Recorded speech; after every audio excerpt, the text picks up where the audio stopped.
Welcome to the project demonstration of underground cable fault distance locator using GSM and GPS technology.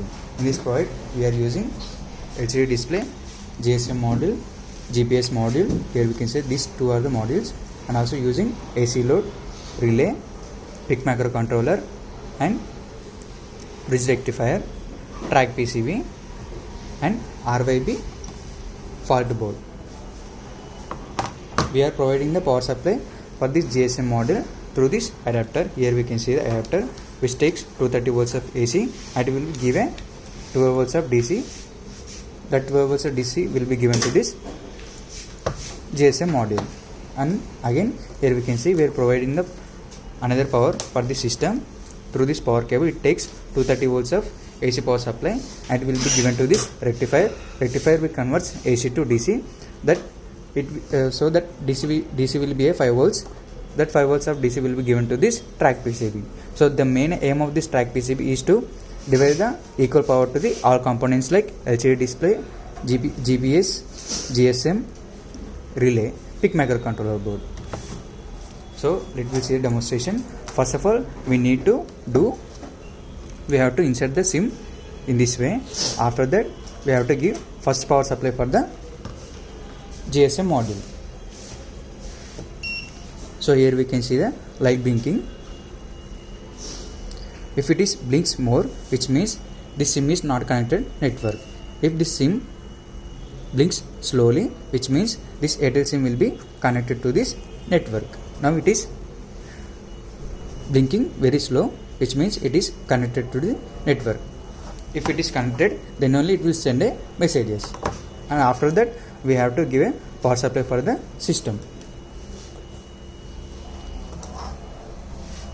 So here we can see display also, and also it is showing GPS values. So here we can see in outdoor it will show values of this GPS module. In indoor it cannot be show the GPS values. So now we are creating a fault here. So here we can see. So our fault at 3 kilometers.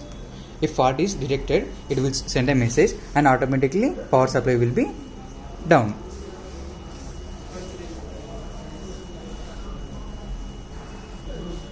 So GSM module will send a message like this, R phase fault, and also it will give a GPS location.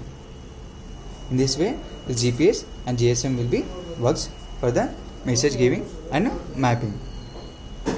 And also if I give another fault here, automatically light get switched off. Y fault. Here we can see the Y fault also, and also we can see the another fault. So after fault correction, light will be on automatically. Now I am creating again fault.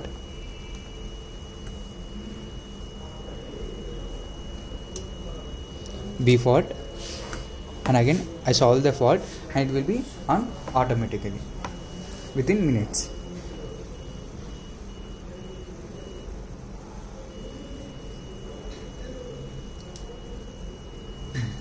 In this way, this project will be works. Thanks for the watching.